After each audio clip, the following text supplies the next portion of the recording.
Hello everyone, welcome to my YouTube channel. तो कैसे हैं आप सब? बहुत बढ़िया होंगे। पिछले वीडियो में आपने क्या देखा था? वियोजन अभिक्रिया देखी थी। वियोजन में क्या देखा था? जल का वियोजन कैसे होता है, जल कैसे टूटता है। तो किसमें टूटता था, कैसे टूटता था, ये अभी हमने बता दिया था। एनोड पे कौन सा रिएक्शन होता है, कैथोड पे कौन सा रिएक्शन होता है, ये भी चीजें हमने सारी डिस्कस कर लिया था। अब बेटा हम इसके बाद जो पढ़ेंगे, ये हमारे पास अब पढ़ रहे थे रासायनिक अभिक्रिया के प्रकार, तो इसमें हमने वियोजन तक पढ़ लिया था। इसके आगे जो हम पढ़ेंगे वो पढ़ेंगे कि ऊष्माक्षेपी या ऊष्माशोषी अभिक्रिया क्या होती है, इन दोनों में डिफरेंस क्या होता है, मतलब इन दोनों में अंतर क्या होता है, ये पढ़ लेते हैं इसके बाद। तो चलिए आज जानते हैं हम लोग। तो हेडिंग बनाइएगा क्या, ये ऊष्माक्षेपी अभिक्रिया क्या होती है, मतलब एक्सोथर्मिक रिएक्शन। एक्सो का मतलब क्या होता है? निकलना, बाहर निकलना बेटा।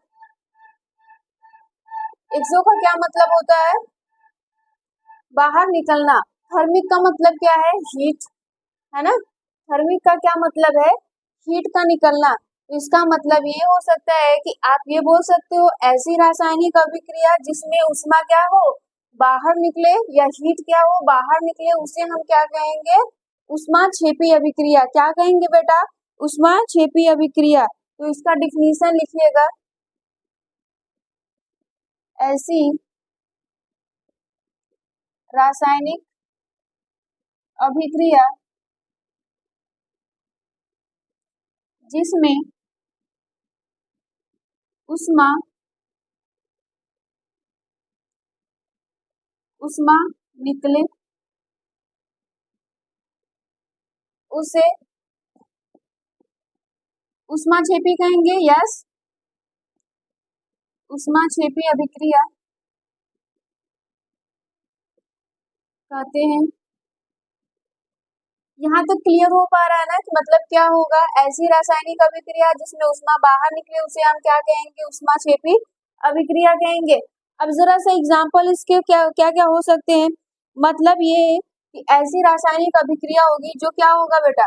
रिएक्टेंट क्या होगा? एक होगा, प्रोडक्ट के साइड तुम्हारा ऊष्मा होगा। इसको समझने के लिए, जानने के लिए, तो क्या यहाँ पे हम ले सकते हैं, ये तुम ले लो, कैल्शियम ऑक्साइड, इसका किसके साथ रिएक्शन करवाओ? वाटर के साथ करवा दो। क्या बनाएगा बताओ जल्दी से, कमेंट में बताओ क्या बनाएगा, क्या बना लेगा ये? कैल्शियम हाइड्रोक्साइड, कैल्शियम हाइड्रोक्साइड बना लेगा। यस बिल्कुल। फिर उसके बाद क्या हो जाएगा? इधर उत्पाद के साइड, प्रोडक्ट के साइड ही तुम्हारा क्या रहेगा? उष्मा रहेगा। प्रोडक्ट के साइड क्या रहेगा बेटा? उष्मा रहेगा। इतनी बातें क्लियर हो पा रही है कि किधर क्या रहेगा। अब दूसरा एग्जाम्पल आप देख सकते हो, इसके अलावा भी आपके पास बहुत सारे एग्जाम्पल है। अब जैसे बेटा ये क्या है? चूना है। ये क्या है? चूना है। चूना समझ रहे हो ना? हाँ, जो लोग खाते हैं पानी में डाल के, तुम लोग नहीं करते हैं? नहीं बेटा, चूना वो लोग क्या किसमें रखते हैं? पानी में। वो रिएक्शन होता है, क्या बनाता है? Calcium hydroxide. इसी को हम लोग खाते हैं और हीट क्या हो जाती है? निकल जाती है। अब बेटा हीट निकलता है तो क्या करेगा? एक तरीके से ताप बढ़ा देगा, और जो तुम्हारा प्रोडक्ट तैयार होगा उसमें से ताप खत्म हो जाएगा। बात समझ रहे हो कि नहीं? फिर आपके पास दूसरा एग्जाम्पल आ जाता है। ये रहा पहला एग्जाम्पल। दूसरा एग्जाम्पल हो जाता है बेटा क्या? प्राकृतिक गैस।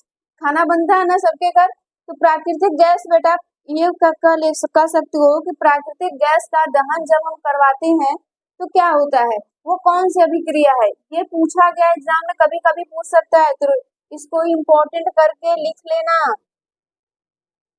लिखिएगा, प्राकृतिक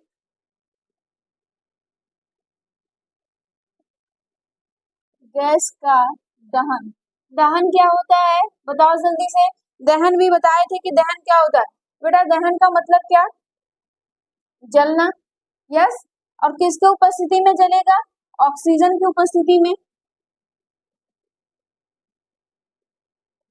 ऑक्सीजन की उपस्थिति में ही जलने को हम लोग क्या कहते थे? दहन कहते थे। दहन में क्या होता था बेटा? कार्बन डाइऑक्साइड निकलता था, वाटर बनाता था, लाइट होगा। वाटर को तुम वहां पे मेंशन कर सकते हो, स्किप भी कर सकते हो, मतलब हटा भी सकते हो। तुम वहां पे क्या कहोगे? लेकिन कार्बन डाइऑक्साइड बनाएगा, उष्मा निकालेगा, और लाइट। इसी को तो हम लोग क्या कहते थे? दहन। और दहन किसकी उपस्थिति में होता है? ऑक्सीजन की उपस्थिति में। बेटा प्राकृतिक गैस कौन है? CH4, जिसको हम लोग क्या कहते हैं? मेथेन। क्या कहते हैं? मेथेन। तो ये रहा आपका प्राकृतिक गैस। इसको क्या करिए? ऑक्सीजन की उपस्थिति में जला दीजिए। जब जलाएंगे तो ये क्या निकालेगा? कार्बन डाइऑक्साइड निकालेगा और क्या निकालेगा? वाटर। अब वाटर बेटा ये मॉइस्चर के रूप में होगा, थोड़ा बहुत नमी होगा, ये नहीं कि जैसे हम लोग पानी निकालते हैं कुएं से, हैंडपंप से, वैसा नहीं, वैसा कुछ लोग सोचेंगे। फिर उसके बाद दूसरा क्या रहेगा? उष्मा। इतनी बातें क्लियर हो गई? जल्दी से नोट डाउन करो, बहुत जल्दी।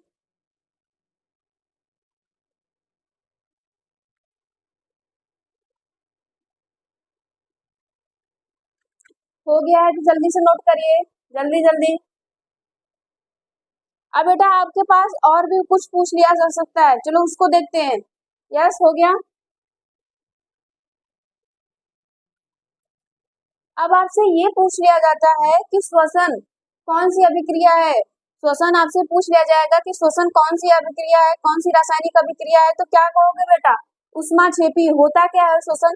बायोलॉजी में भी है, तुम्हारे केमिस्ट्री में। केमिस्ट्री में मतलब रिएक्शन को मेंशन किया गया, तुम्हारे बायोलॉजी में क्या करना है? इसको डेप्थ में पढ़ना है। मतलब हम क्या करते हैं श्वसन में? क्या करते हैं? हमारे अंदर जो ग्लूकोज है, यस ग्लूकोज होता है कि नहीं? ग्लूकोज का फॉर्मूला क्या होता है? जल्दी से कमेंट में बताओ। फिर उसके बाद क्या होता है बेटा? ऑक्सीजन। हम सांस लेते हैं तो क्या करते हैं? ऑक्सीजन ही तो लेते हैं कि कुछ और लेते हैं? हाँ, कुछ नालायक कहेंगे मैम कुछ और भी लेते हैं, हाइड्रोजन भी ले सकते हैं कि नाइट्रोजन भी नहीं, ऑक्सीजन लेते हैं बेटा। जब हम ऑक्सीजन लेते हैं तो उसको क्या करते हैं? हमारे अंदर जाके वो दहन मचाता है, जलता है। बात समझ में आ रही है? जलने का मतलब कि ये नहीं कि आग लग गई है हमारे शरीर में, नहीं ऐसा नहीं है, ये एनर्जी देगा। फिर उसके बाद क्या हो जाएगा बेटा? जैसे ही श्वसन तुम लोगे, ऑक्सीजन की उपस्थिति में क्या बनाएगा? कार्बन डाइऑक्साइड बनाएगा, वाटर बनाएगा और क्या बनाएगा? ऊर्जा। वही ऊर्जा तो आपके लिए मिलती है। अगर अगर ऊर्जा नहीं मिलेगी तो क्या हो जाएगा? हमें श्वसन लेने का कोई मतलब नहीं है। तो यहाँ पे ये भी इम्पोर्टेंट करके लिख लीजिएगा, क्योंकि ये आपके बोर्ड एग्जाम के लिए इम्पोर्टेंट हो जाता है, बायोलॉजी में भी। श्वसन है ना? श्वसन में क्या होता है बेटा? ये प्रकार का, ये क्या है? ऊष्माक्षेपी है। लिख लीजिएगा अपने तरीके से। कौन सी अभिक्रिया है? ऊष्माक्षेपी अभिक्रिया है। यस। ऊष्माक्षेपी में क्या होता है बेटा? रिएक्शन जरा समझो। ग्लूकोज का फॉर्मूला क्या होता है? 6,6H12O6। ये हमारा क्या है? Glucose, sugar. फिर इसके बाद ये क्या है? ऑक्सीजन। ऑक्सीजन की उपस्थिति में टूटेगा, क्या बनाएगा? कार्बन डाइऑक्साइड, वाटर और क्या बनाएगा? उष्मा। उष्मा ही क्या है बेटा? ऊर्जा है। कंफ्यूजन नहीं होना, उष्मा ही क्या है तुम्हारा? ऊर्जा है। अब बेटा जी इसको रिएक्शन को तुम क्या करो? संतुलित करो खुद से, ये संतुलित करना सिखाए हैं। संतुलित करो, अपने से तुमको संतुलित करना है, संतुलित करना सिखाया गया है। ये बातें समझ में आ रही है ना कि उष्मा क्यों इम्पोर्टेंट हो जाता है? उष्मा क्षेपी अभिक्रिया क्यों? क्योंकि ये बायोलॉजी का भी पार्ट है और केमिस्ट्री में भी है। जल्दी से नोट डाउन करो इसको भी।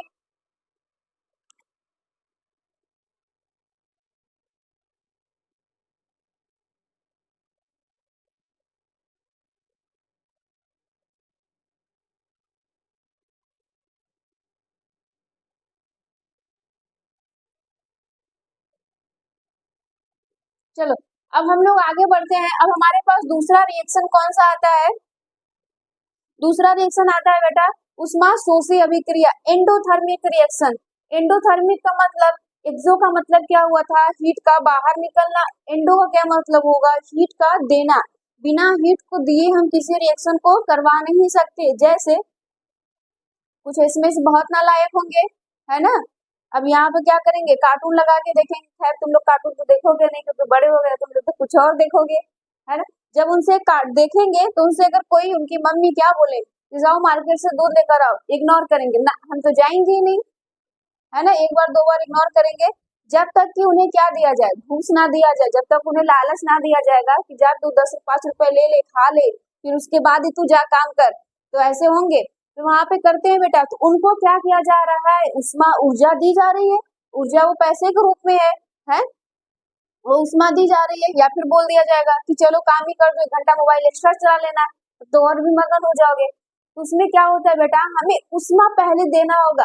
अब जरा समझो इसको ट्रिक की तरीके से कि अगर हमें याद करना होगा तो हम कैसे पहचानेंगे कि उष्माक्षेपी कैसे होगा। बेटा आप क्या करिएगा, रिएक्शन को देखिएगा। रिएक्शन में जब देखेंगे तो प्रोडक्ट के साइड हमारा क्या रहेगा, उष्मा होगा। ये किस रिएक्शन में होगा, एंडोथर्मिक सॉरी एक्सोथर्मिक उष्माक्षेपी में आपको ये देखने को मिलेगा। लेकिन उष्माशोषी में क्या होगा, उष्मा रिएक्टेंट की तरफ होगा, इधर होगा या तो तीर के ऊपर होगा। तीर के ऊपर है तो तब भी क्या माना जाएगा कि वो रिएक्टेंट में ही हो रहा है।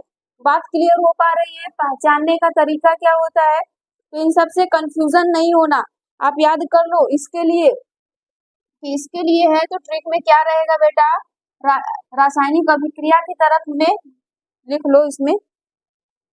इसमें क्या रहेगा, जिस अभिक्रिया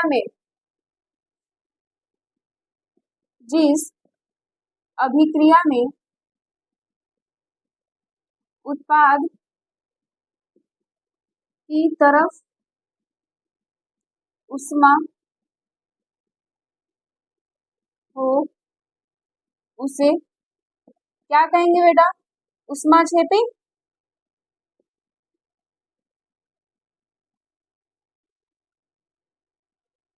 कहते हैं, अपने से अच्छे से लिख लेना। बात समझ में आ रही है कि जिस अभिक्रिया में उत्पाद की तरफ क्या रहेगा तुम्हारा, ऊर्जा। देखो ये उत्पाद है, उसी में क्या है तुम्हारा, ऊर्जा है। तो पहचानने का ये तरीका याद रखो। अब ऊर्जा है बेटा, तो इसी ऊर्जा को क्या कहते हो, कैलोरी जूल, किलो जूल, बहुत सारी चीजें कह सकते हो। बातें समझ में आ रही है। अब चलो हम दूसरा पढ़ते हैं। के पास आता है उष्मा शोषी अभिक्रिया, इसको कहेंगे एंडोथर्मिक रिएक्शन। एंडोथर्मिक रिएक्शन कहेंगे। एंडो का मतलब क्या होगा बेटा, उष्मा इसको देनी होगी, मतलब आवश्यकता पड़ेगी, इसकी जरूरत होगा, आवश्यकता होगी। तो जरा सा इसका डिफिनीशन लिखिएगा। ऐसी रासायनिक अभिक्रिया ऐसी रासायनिक अभिक्रिया जिसे संपन्न कराने के लिए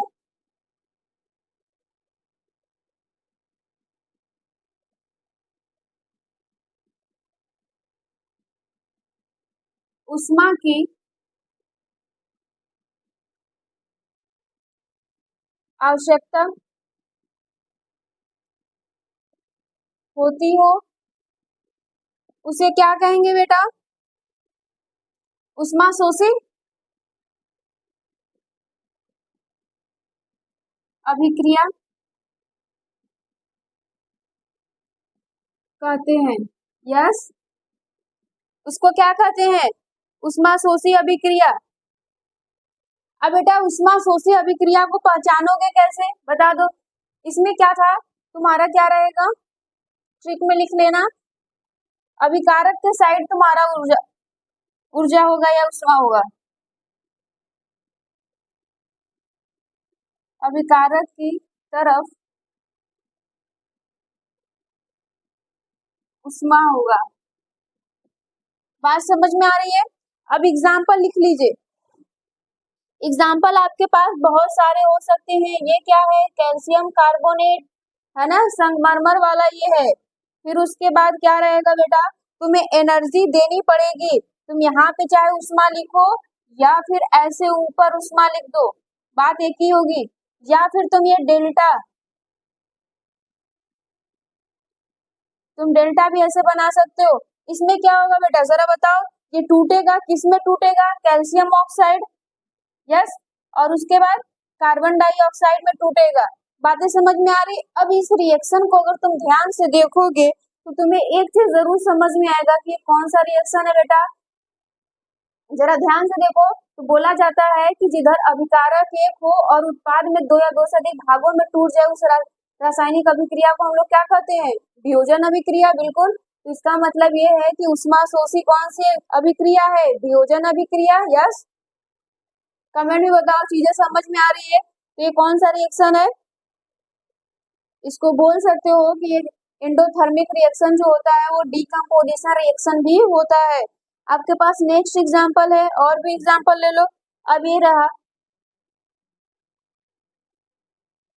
क्या ये फेरस सल्फेट, फेरस सल्फेट किसमें टूटेगा?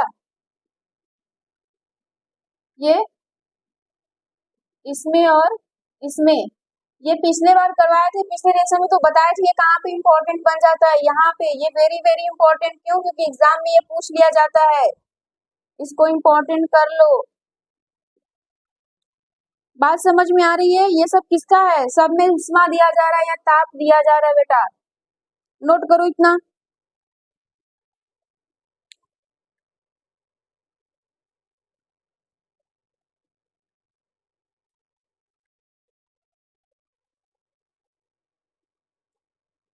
चलो हो गया। ये कुछ क्वेश्चंस है बेटा, दो क्वेश्चन जो इम्पोर्टेंट हो जाता है, इसको लिख लेना। ये पूछा गया है कि लेड नाइट्रेट का तापन, मतलब कि लेड नाइट्रेट को हम ताप देते हैं तो वो किसमें टूटता है? इस बार भी आया था, और भी वो चांसेस हो सकते हैं कि आ जाए। एक लेड नाइट्रेट हो जाता है, एक हो जाता है फेरस सल्फेट, ये दोनों इंपॉर्टेंट है, तो लिखिएगा।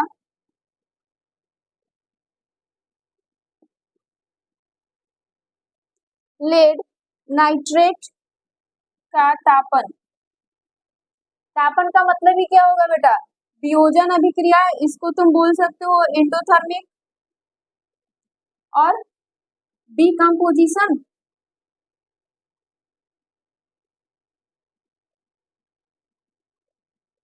डिकम्पोजिशन रिएक्शन हो सकता है। यस, तो यहाँ पे क्या होगा बेटा? लेड नाइट्रेट, ये रहा लेड नाइट्रेट। अब इसको क्या करना है तुमको? गर्म करना है। जब गर्म करोगे तो ये किस में टूटेगा? लेड ऑक्साइड, ये रहा लेड ऑक्साइड, और ये क्या टूटेगा बेटा? NO2 और N2 3, इसमें ये टूट जाएगा। बैलेंस कर लेना संतुलित अपने से। दूसरा इंपॉर्टेंट हो जाता है फेरस सल्फेट,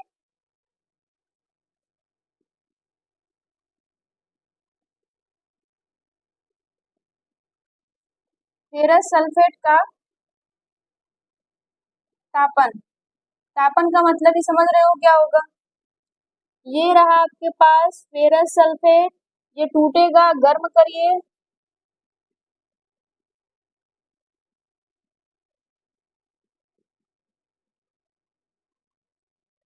चीजें समझ में आ रही है? क्लियर हो रहा है? ये इसमें टूट जाएगा बेटा, ये वेरी वेरी इंपॉर्टेंट है, नोट करो जल्दी से।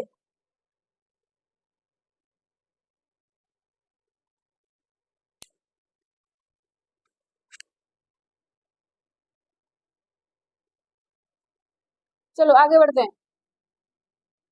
नोट करके लिखना। जो इम्पोर्टेंट बोल रहे हैं वो सच में इम्पोर्टेंट है, नोट करके लिखना बेटा। वियोजन अभिक्रिया,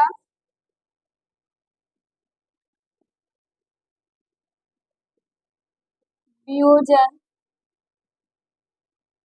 अभिक्रिया, वियोजन अभिक्रिया क्या है?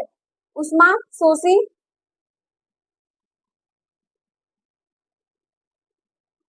अभिक्रिया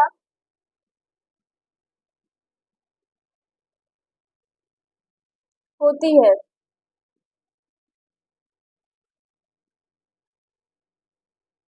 क्यों क्यों होता है? क्योंकि इसे तोड़ने के लिए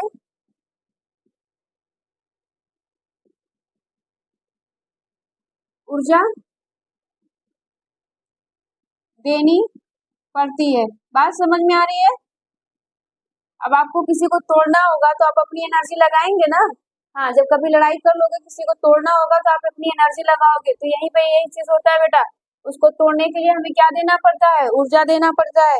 नोट कर लो जल्दी से, बहुत जल्दी। फिर उसके बाद आपसे पूछ लिया जाता है एग्जाम में बेटा कि उष्मा शोषी और उष्मा छेपी अभिक्रिया में अंतर लिखिए। ये तुम्हारे बायोलॉजी में भी पूछ लिया जाएगा, केमिस्ट्री में पूछ लिया जाएगा, एक एक नंबर, दो दो नंबर में ये पूछ लिया जाता है। जल्दी से नोट करो, फिर बताते हैं।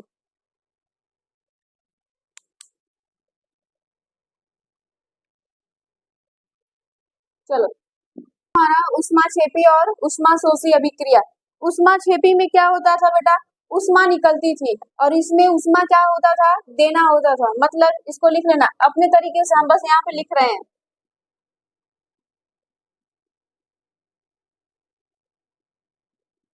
उष्मा का निकलना आप लोग अपने तरीके से सही से लिखिएगा। इसमें उष्मा का, इसमें उष्मा का क्या होना, अवशोषित होना।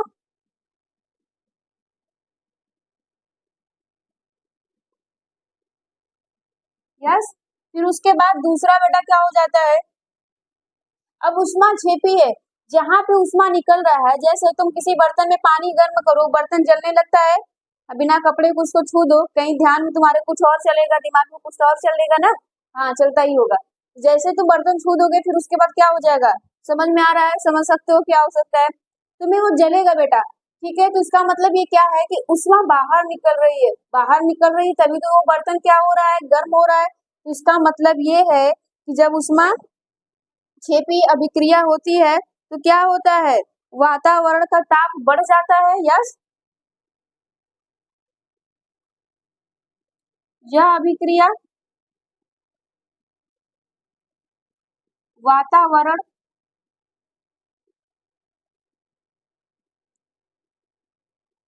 वातावरण का ताप बढ़ा देती है। यस, फिर इसमें क्या होगा बेटा, अब जो उष्मा अवशोषित कर रहा है, जो उष्मा को ले रहा है, तो वो क्या करेगा, वातावरण के ताप को ठंडा करेगा। अब गर्मी है तो हम लोग क्या करते हैं, एसी कूलर चलाए रहते हैं। हाँ, तो अब उसमें कूलर में जब चलाते हो तो होता क्या है, वो क्या करता है बेटा, उष्मा को अपने अंदर लेता है, वो इवेपोरेशन का भी काम करता है, तभी तो हमारा रूम ठंडा हो जाता है। उसी तरह एसी में भी वही काम होता है, समझ रहे हो कि नहीं। तो इसका मतलब है यह अभिक्रिया क्या करेगी, वातावरण का ताप घटा देती है। क्लियर हो पा रहा है, नोट करो जल्दी से।